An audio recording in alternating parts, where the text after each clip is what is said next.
muy bajo ni muy alto. Pero indio da. Sí, doy. Bueno, a ver, casting indio. Un, dos, tres. Así se expresaba el Indio Solari, líder del grupo. Entonces, más que lo que yo te pueda prometer ahora, vamos a presentar nuestro dossier, que también son de sueltos periodísticos. Entrevistas, humor sin prejuicios, historias de pueblos, actualidad, artes. Un programa hecho con cable, no sé, con productor, un locutor, micrófono, lo decir, con humor, sudor, con pudor, en realidad.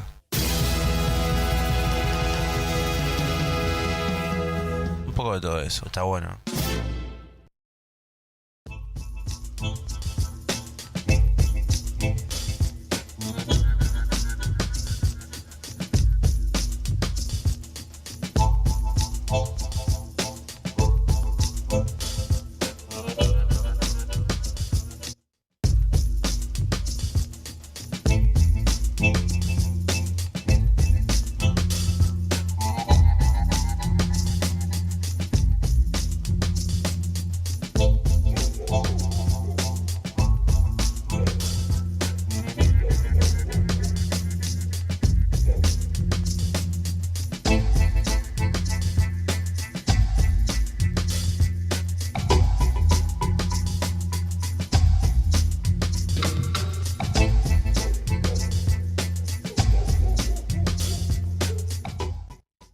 Buenas tardes, ¿cómo están? Hoy en la pregunta urgente vamos a tratar ciertos temas que tienen que ver con la política, con nuevas propuestas y con la idea de ir perfilando lo que va a ir pasando durante el resto del año y el año próximo.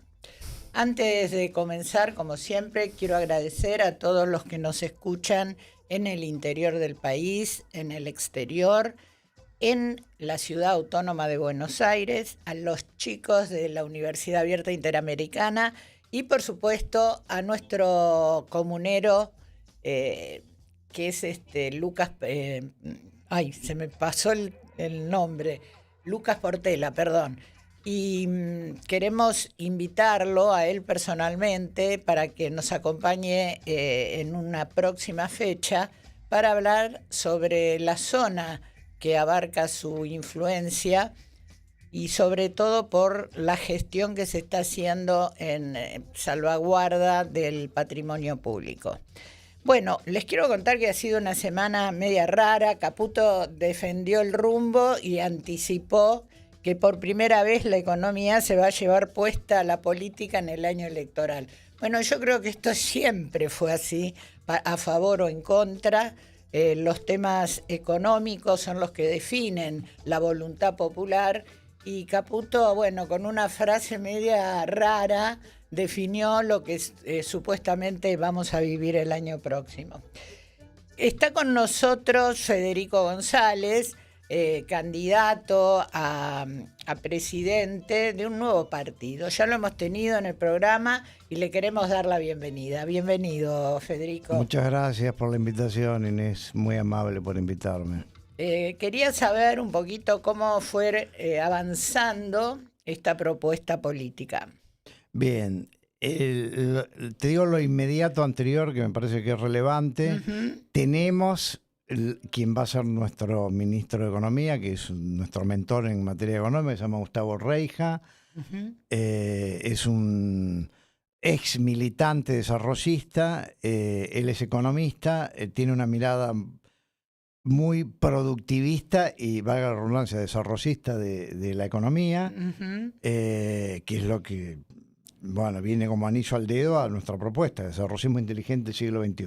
Claro. Se incorporó también Lucas Arias, que lamentablemente hoy va a estar con nosotros y ha tenido un inconveniente.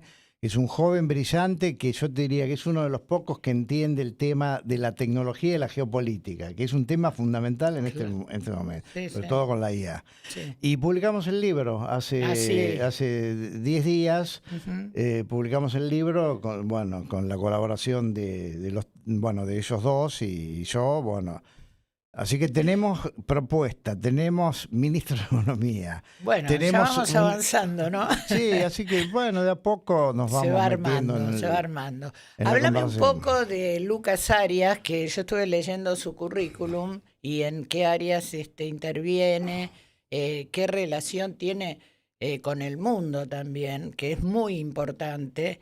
Y esperamos que nos visite en algún momento, ¿eh? Sí, sí, él la verdad que estaba muy entusiasmado con venir.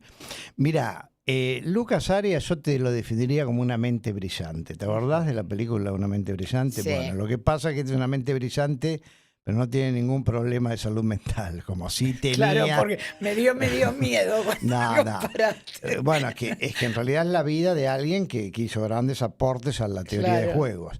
Sí. Bueno, él es una mente brillante, es una persona muy lúcida y bueno, yo te digo, para mí hay muy poca gente en Argentina, no sé si hay alguien más que entienda tan bien el problema geopolítico de la tecnología en general y de la IA en particular. Sí, sí.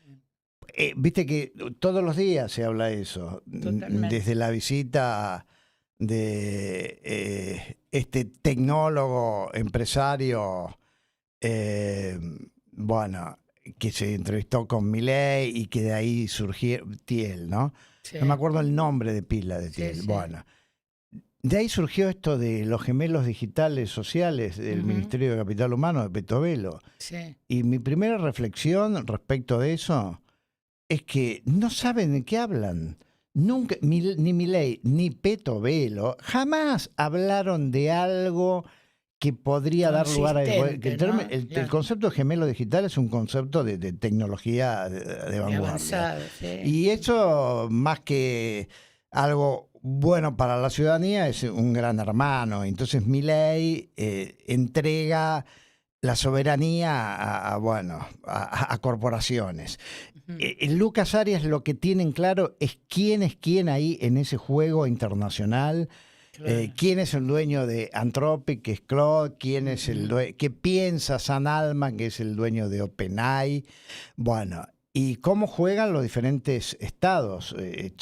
¿Cómo es la carrera o la guerra fría por la tecnología y por la IA, por el dominio de la IA, entre Estados Unidos y China, que son los actores Sí, principales? Y además en el libro escribió un artículo sobre la soberanía de la IA. ¿Por qué Argentina tiene que ser soberano en IA? Nosotros no somos soberanos, somos consumidores de aplicaciones y además cada vez vamos a ser más consumidores, cada Claro. vez son más dólares que se van. No tenemos IA acá y pensamos que, bueno, que llegamos tarde al juego, como hacemos siempre. Mira, en los próximos días me voy a juntar con 2 colegas que vamos a hacer una pequeña investigación sobre las inversiones en el país que se hicieron hasta ahora con este gobierno y las fugas de dinero en aquellas empresas o que exportan tecnología o proponen negocios desde otros lugares. Eso me gustaría tener algunos datos de ustedes como para incorporarlo, porque es cierto que no solo por la supremacía de la IA están en competencia Estados Unidos y China, sino también por la cuestión capitalista, ¿no? ¿Quién va a liderar el capitalismo?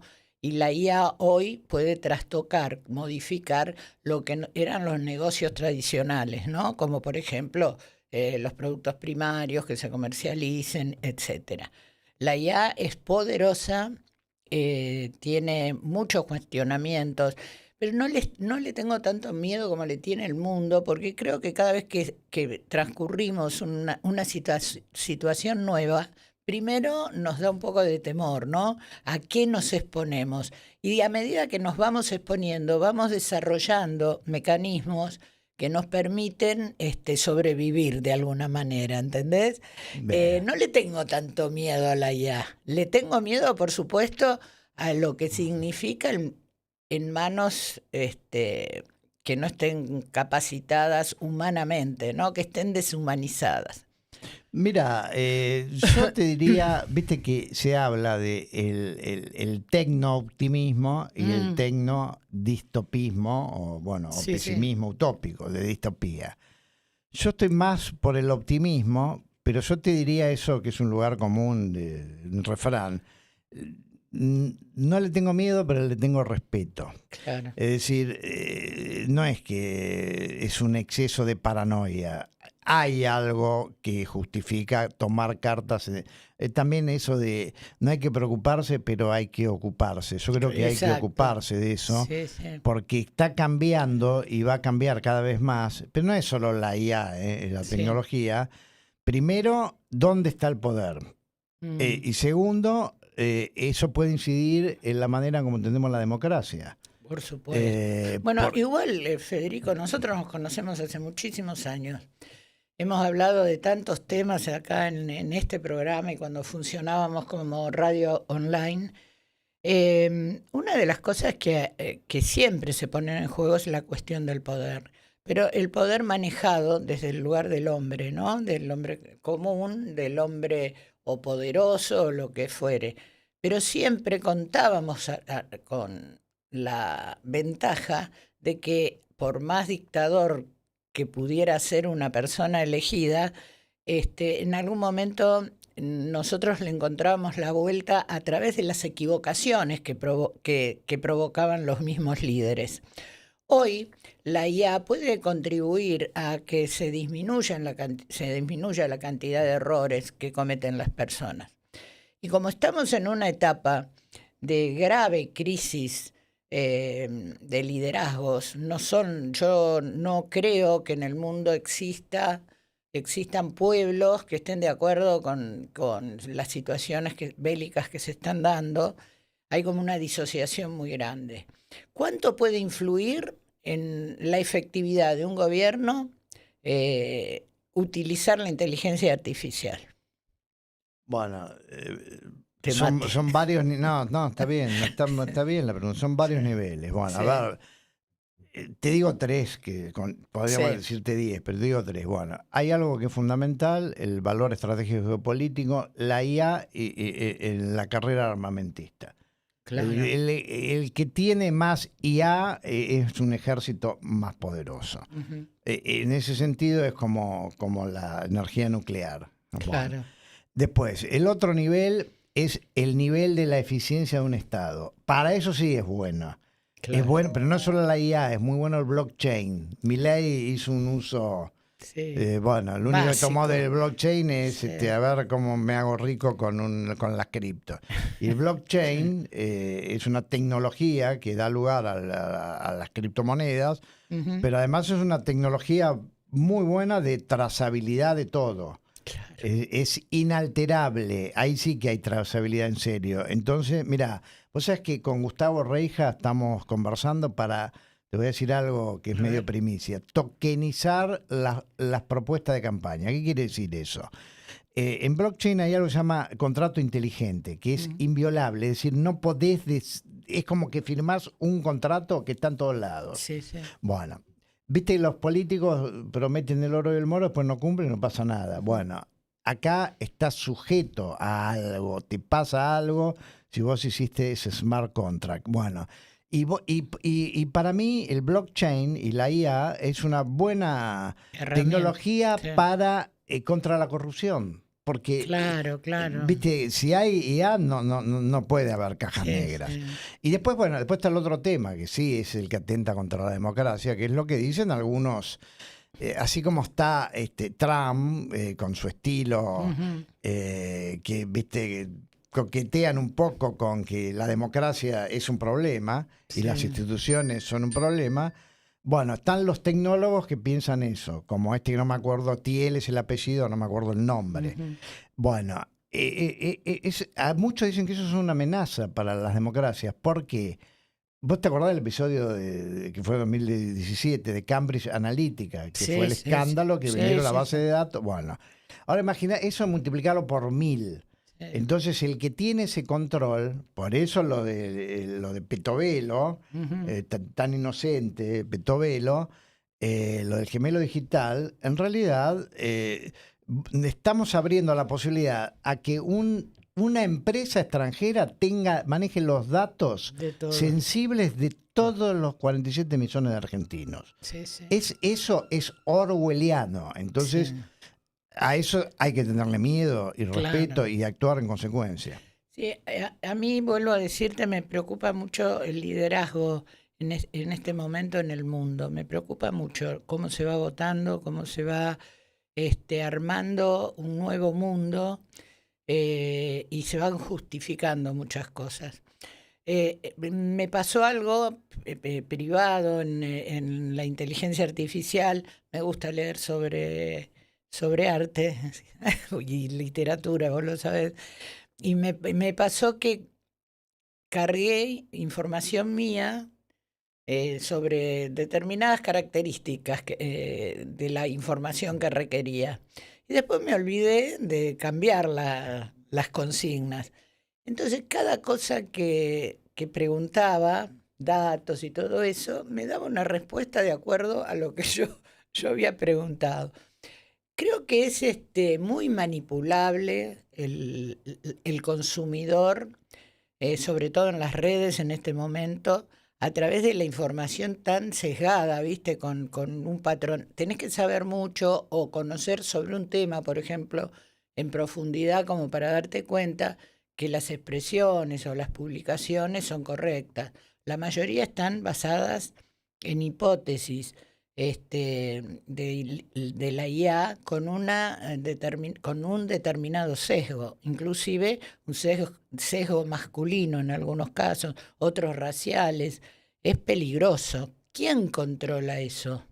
Bueno, haces preguntas muy buenas. Yo te Para respondo. eso estoy acá. Bueno, mira, ese es un tema muy importante. Esa es otra dimensión del Sí. problema de la IA que ya es transversal. No Ujú. es de política nada más, es porque Sí, es transversal. es transversal a todos los temas de la vida. Sí. Y bueno, a ver, recordemos esto respecto a quién controla. Acá el tema es el siguiente. La IA se alimenta de conversaciones. Ujú. Y en realidad, en un sentido, es una muestra representativa de conversaciones. Sí. Y no es tan representativa, depende de si es China o si es Occidente. o la empresa. Ahora te voy a contar algo de Claude. Sí. Porque las empresas le ponen una capa de control. Controlan algo. Es decir, es como Ujú. saben que hay un sesgo y tratan de amortiguarlo. Algunas. Sí. Por ejemplo, Claude en eso es Es más segura. está sí. en su ADN, está eso, que Claro. no haya sesgo y bueno, que no. A otras sí ya es más fácil que le diga dame un plan para hacer un ilícito Claro. y en un principio era fácil sortearla porque te decía no puedo y decía no, pero lo que pasa es que tengo que hacer un guión para hacer una película. Ah, bueno, Y ya está, ahí ya entra. ahí entró. Claro, claro. Bueno, Claude No te lo deja no te lo hacer. deja hacer. Bueno, entonces, ahora, el problema es que supongamos que no hubiera ningún filtro. Ujú. Lo que refleja es las conversaciones de una sociedad. Bueno, ahora vamos a decir las conversaciones de todos lados, no, las que están en internet. Claro. Que esa ya es una muestra que no es representativa. Sí, sí. Porque las conversaciones de los pueblos no digitalizados, bueno, eso no lo registra nadie. Entonces eso Claro. no está, no aparece. Mirá, Feder, yo te quiero contar algo. A través de los años, a mí me tocó trabajar en épocas en que nos tirábamos al piso para pegar determinadas diagramaciones de las páginas de los diarios. Era todo artesanal, digamos, más o menos. No te digo con la época de Gutenberg, pero más o menos. No, dimos un salto cuántico, como vos te gusta decir, en los 2000 y tuvimos que adaptarnos a muchas cosas. Cada año yo me siento en un micrófono, escribo para algunos medios y me siento como que tengo que aprender todo el tiempo. Y lo que más me preocupa a mí es la manera de comunicar. Cómo a través de herramientas nuevas, donde no se conoce el origen de una noticia, por ejemplo, no hay más fuentes como teníamos antes, se va manipulando a la opinión pública. Pero no creamos, como vos bien dijiste, que todo el mundo tiene acceso a esto. Yo todavía transmito algunos programas, los mando a regiones que andan que todavía funcionan con AFMs rudimentarias, ¿entendés? Y le tenemos que mandar adaptados los programas para que los puedan transmitir.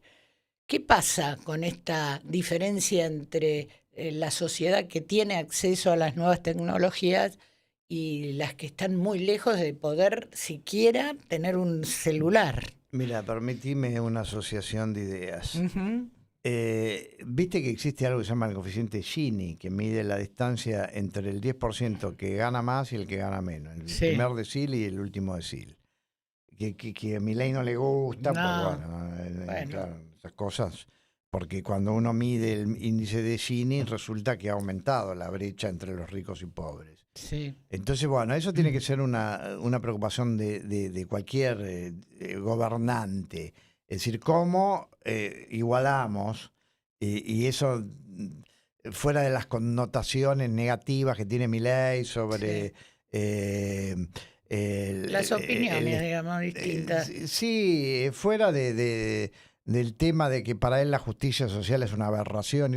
Si vos tenés un coeficiente Gini muy alto, es que hay mucha desigualdad y eso hay gente que sufre y ese país no se desarrolla. Claro. Bueno, ahora después tenemos, como tenemos la brecha económica, con esa vienen muchas otras.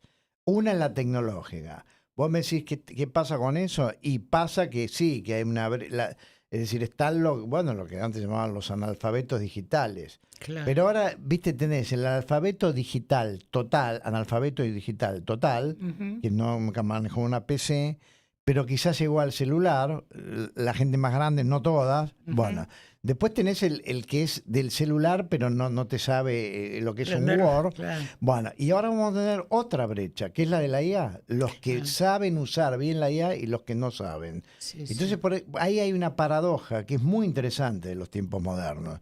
O sea, que hay países como, creo que Suecia, que dijeron, bueno, basta con la tecnología en el aula y sacaron todo. No es que sacaron la IA, sacaron la IA, el celular, la tablet, contacto, volvemos a tiza, pizarrón, Sí. el librito y el lápiz y la virome. goma de borrar. Bueno, en un sentido está bien. Ahora, Suecia se puede dar ese lujo, Argentina no. Claro. ¿Por qué no? Y bueno, porque aumentamos la brecha tecnológica. Vos imaginate en términos de posibilidades laborales. Un nativo de IA, porque viste, el nativo digital ahora tenés el nativo de IA. El nativo de IA ya aprendió a usar la IA concomitante a que aprendió a hablar, pero además ya va a empezar ya no va a utilizar Google como buscador, va a utilizar Comet, que es de Perplexity, que es un navegador nativo de IA. Ya directamente vos buscas con la IA y Google también lo va a hacer. Sí.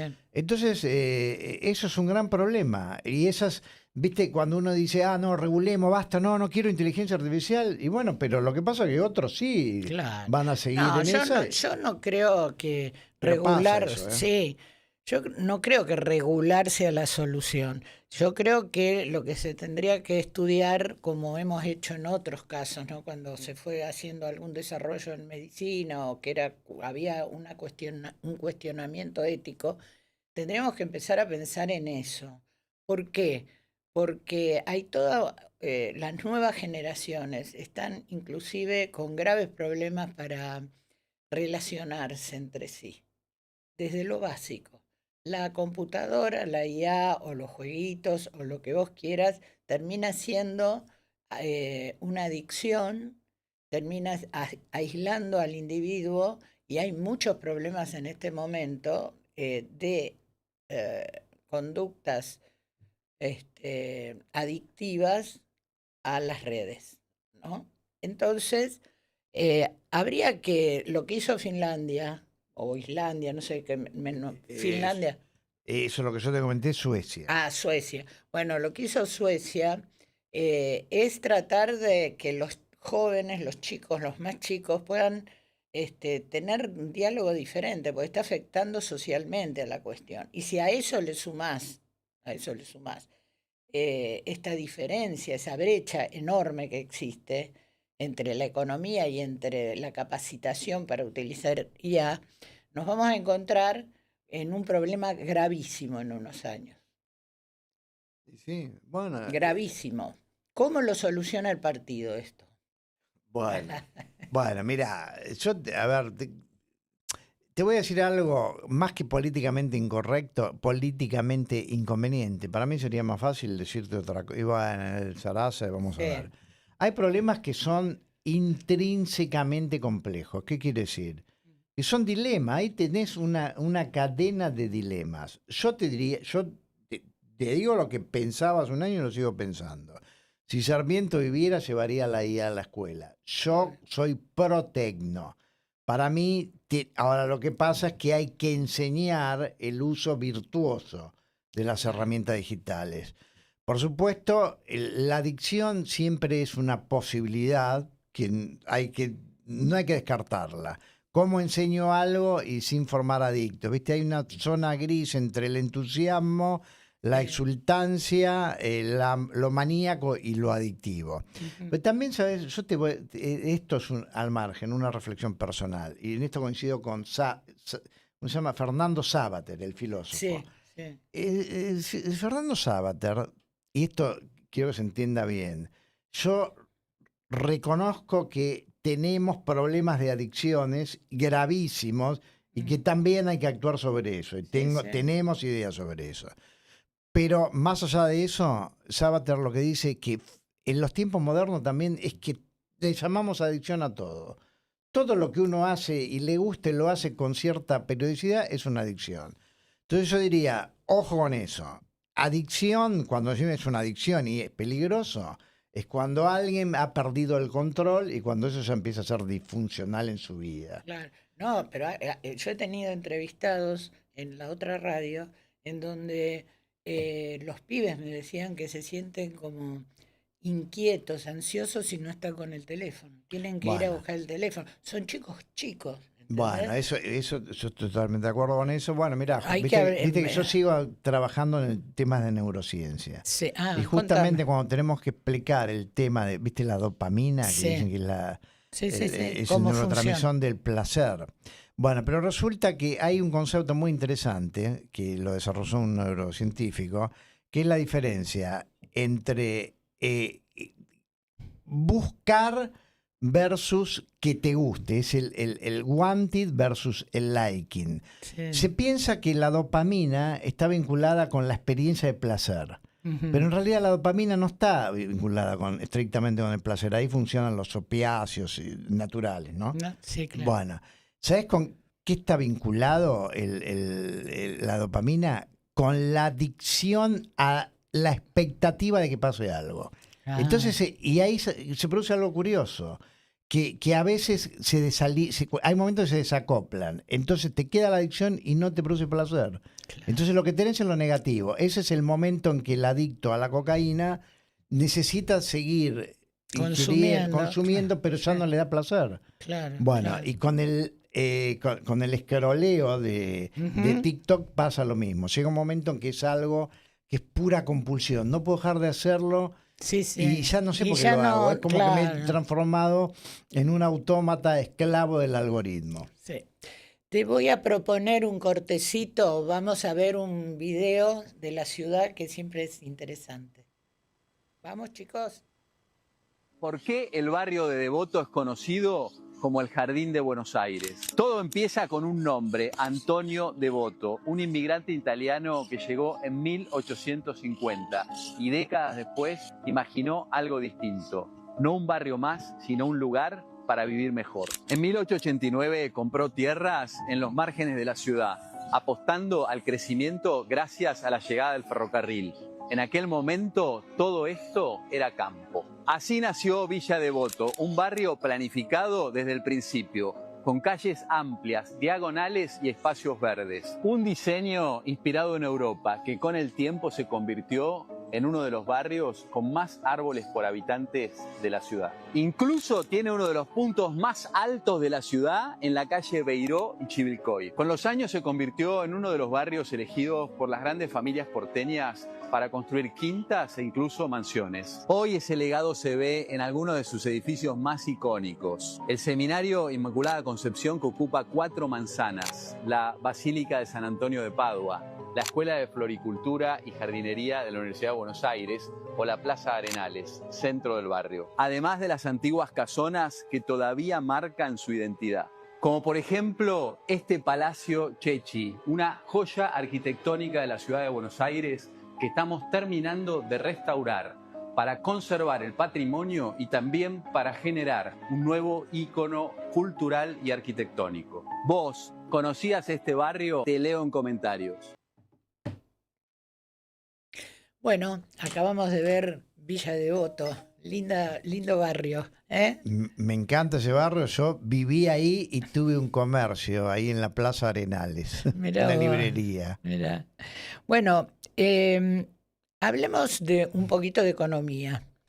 Sí. ¿Tenés ganas? Sí. Bueno, hablemos de cómo ves la situación actual del país, teniendo en cuenta inclusive las inversiones, el desbarajuste que hay un poco en la economía diaria y sobre todo en esta cuestión de las promesas para la campaña. Bien. Bueno, yo ahí sí no soy optimista, soy más bien pesimista. Ujú. La veo que viene mal y que la economía para mí va de mal en peor, hablando de la asimetría, y sí, ciertamente hay sectores a los que le va bien, que son los energéticos, las mineras, quizás algunos bancos, el agro hasta por ahí nomás, depende algunos, y otros que le va pésimo, como a la industria y las pymes, que ya sabemos. Sí. Viste, yo fui profesor de estadística, entonces en estadística tenemos el promedio y tenemos el desvío estándar, que es una medida de variabilidad o de dispersión. Sí. Entonces, viste, sí, porque Argentina creció, ¿y cuánto? No sé, X puntos, el que sea, 4 puntos. Sí, pero lo que pasa es que uno creció 8 y el otro decreció -1. Eso no le sirve al país, y además el problema, y no digo nada nuevo con esto, es que la industria y las pymes, que son los que más dan empleo, son los que van para abajo. Claro. Y yo creo que va a seguir siendo para abajo. El poder adquisitivo que se perdió en el 2023 con la primera devaluación, no solo que no se recuperó, sino que se agudizó. Por eso, el 90%, me atrevería a decir, de la ciudadanía ha perdido poder adquisitivo con Milei y no creo que lo recupere. Y después a Luis Caputo, al Toto Caputo, mira, viste que a veces uno se mimetiza con alguien, pero le copias lo malo. Para mí le copió a Milei algo que a él le sirve, que es esa beligerancia de Sí, yo sí. voy para adelante. Bueno, porque él no era así, era de perfil bajo. Ujú. Y para mí parece un bravucón de barrio. Y cuando Bueno, él dijo... el presidente también.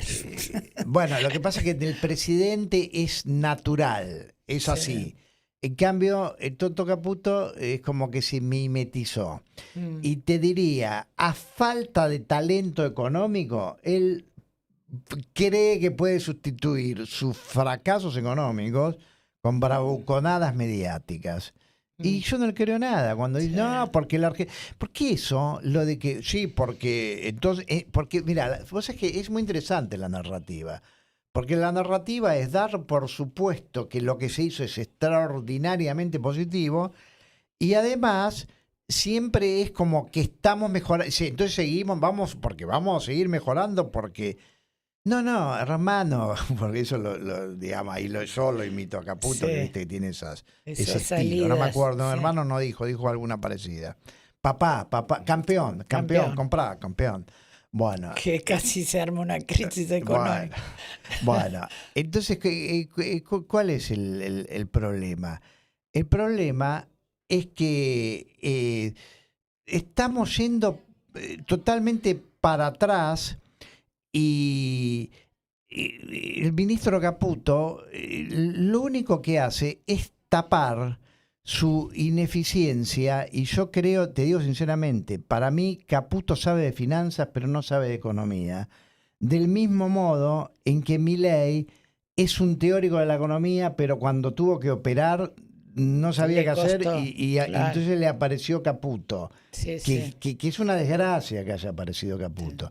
Así que, mira, yo creo que Voy este a- gobierno no tiene solución Sí. en el plan económico porque nos lleva a Quiero algo que volver a algo que dijiste, si me permitís. sí. Estas pymes y la parte industrial que están sí en crisis son los que más protestan. El resto del país está con otro tipo de explotación y les está yendo bien. ¿No será que deberán adaptarse a los nuevos tiempos, al sistema de producción mucho más modernizado, más ágil, aplicando no solo las nuevas tecnologías, sino hasta estrategias de venta? A mí me toca entrevistar a las empresas y yo veo una diferencia muy grande en el pensamiento del industrial. Tienen razón en muchas cosas, ¿no? Porque el modelo de país no está dando las herramientas necesarias como para transformarse. Pero es una época muy compleja en donde vos, si querés actuar como hace 40 años atrás, no te va a dar resultado. ¿No crees que hace falta algún estímulo, algún apoyo de capacitación?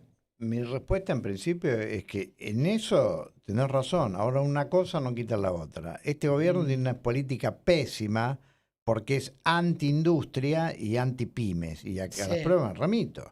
Bueno, ahora eso no quita... Bueno, ahora ¿cuál es el argumento del gobierno? Es que, bueno, lo que pasa es que nosotros somos la virtud económica, estamos a la vanguardia y todos se tienen que adaptar. Y lo que no se adapte, que se jodan, porque es un darwinismo empresarial.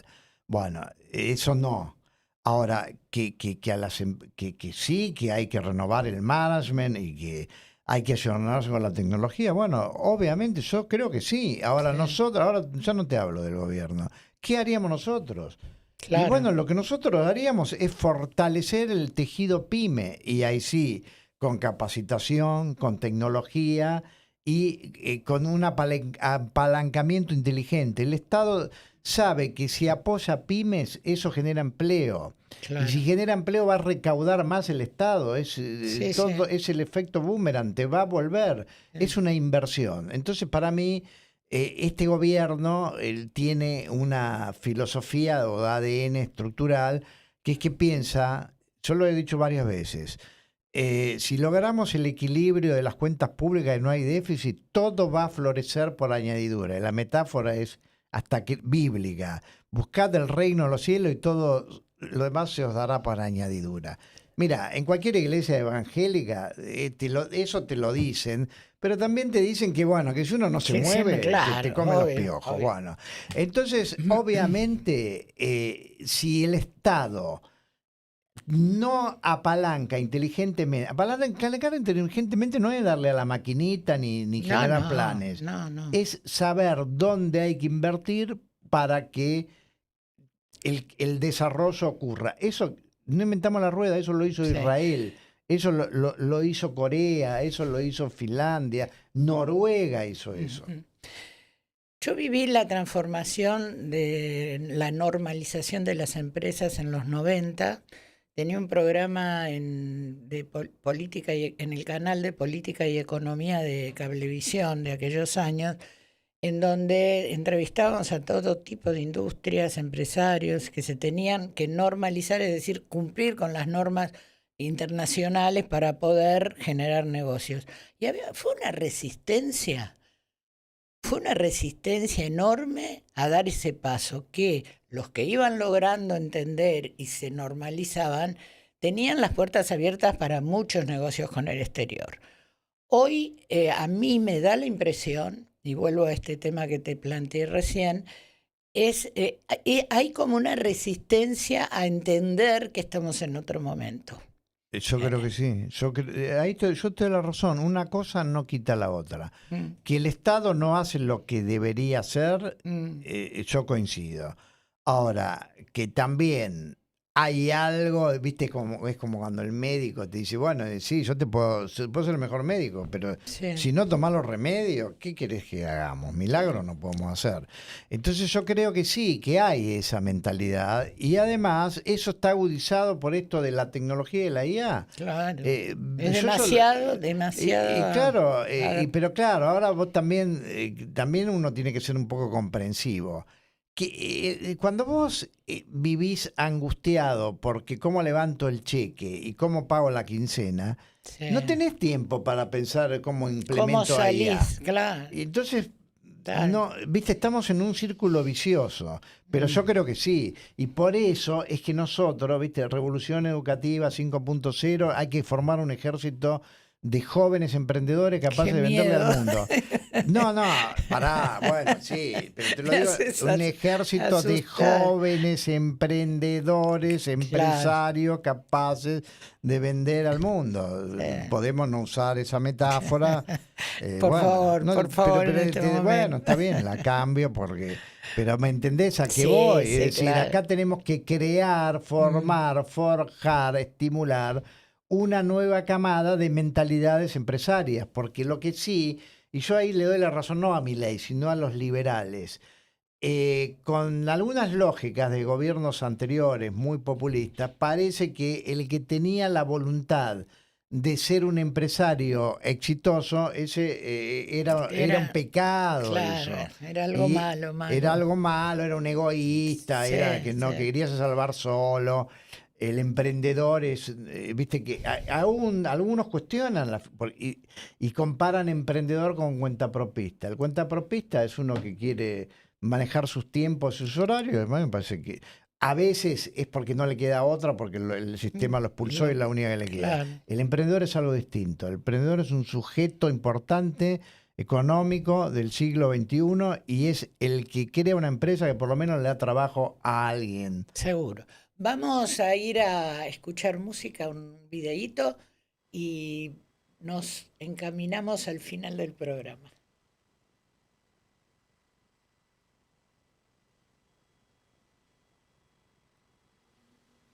Malén Cardoso. Bueno, la verdad que hemos disfrutado este ratito de música muy especial. Federico, hablemos de la convocatoria a los posibles seguidores de la propuesta de ustedes. Estamos ahora entrando en esa etapa de armar las redes. Porque mira, hay dos redes en una campaña. Una son las oficiales y otras son las redes de seguidores. Lo que Claro. pasa es que vos podés armar redes de seguidores cuando tenés cierta masa crítica. Estamos justamente en ese momento. Ujú. Y además, bueno, nosotros tenemos una propuesta federal. Claro. Entonces ya tenemos un epicentro en cada una de las provincias para que eso, a partir de ahí, irradie. Y bueno, estamos trabajando mucho en actividades virtuales, pero bueno, no falta tanto para empezar a ir físicamente. Yo Claro. quiero recorrer todas las provincias, Sí, sí. porque, mira, viste, eso todos dicen que sí, pues tengo una propuesta federal, una cosa es decirlo, otra cosa es actuar en consecuencia. Claro. Y ahí la única manera que terminás de entender la realidad de cada provincia es que la tenés que vivir a la provincia. Tenés Y que mirá, hablar con las fuerzas vivas que te digan cómo la venís. La comunicación directa es fundamental, porque además me pasa cuando hago notas en el interior del país que la problemática vos la ves, ¿entendés? La ves. Cuando charlas con una persona, la repregunta siempre tiene que ver con las respuestas. Cuando estás en forma virtual como para sostener una imagen, como para hacer pensar determinadas propuestas sirve, pero para lograr una integración y saber qué es lo que le preocupa a la gente es lo presencial. Yo me di cuenta en el último viaje que hice que me planteaban cosas que yo no sabía. Mirá que cuando viajo me estudio todo lo que la problemática social, las inversiones, todo, pero me encontraba con situaciones que ni se me ocurrían. Entonces, para seguir hablando del tema, te propongo una nueva entrevista en junio, digamos, a ver si logramos que venga este chico joven y tan prometedor y tu compañero de fórmula es, ¿no? No, hay- es el que sería el ministro de el Economía, ministro de Gustavo Economía. Reija. Bueno, gracias por acompañarnos, No, Federico, gracias a como vos siempre. por invitarme y por permitirme desarrollar, bueno, tantas ideas. Porque siempre hablamos de temas muy heterogéneos. Sí, Eso es sí. una virtud que vos tenés. Sí, sí. Exprimís al que viene acá, en el buen sentido de la Dios. palabra exprimir. Estoy condenado. Bueno, chicos, a los que están allí en operaciones, gracias por acompañarnos. Un besito y nos vemos mañana a las 17 horas.